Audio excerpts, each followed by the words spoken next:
So that's an interesting thing you talked about, right? So the influx of brand new technologies, whether you think about big data, analytics, really touching a lot of the data that, you and I might really, really care about, or organizations might care about.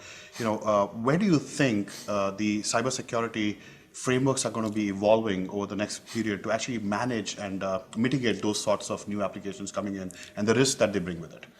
A very interesting question. So, in this new day and age, what we call the new style of IT, whether it's mobility, virtualization, cloud, what's happening is the boundaries are blurring.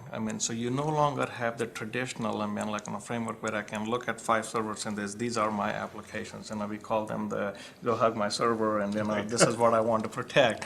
So the boundaries are blurring. So the transition or the transformation from the traditional style of IT to the new style of IT is the period we are in, right? And it's very disruptive. So and not a lot of people really know where we are going. That's correct. The other problem. Not right? a lot of people know where we're going. So, and of course, on top of every CIO's mind, and of course the CISO's mind is, how do we trust? So we are so used to having all of this information reside in our own data centers, or right. in our own IT shops. So now the fact, the thought of even moving this out, is sometimes very intimidating, right? So the way CIOs and CISOs are experimenting with this is really, trying to first identify the low-hanging fruits in an organization.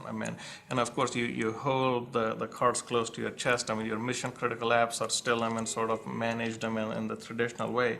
But what they're experimenting, or the transformation has already started beginning for, some of those low-impact applications. And as we continue to execute on those plans, and we get a certain level of comfort, knowing how these applications, whether there is, is the data available, when I need it. Right. That's the key, right? And that's the one we are always worried about. So is it available when I need it? Is the confidentiality, the integrity, the data, intact?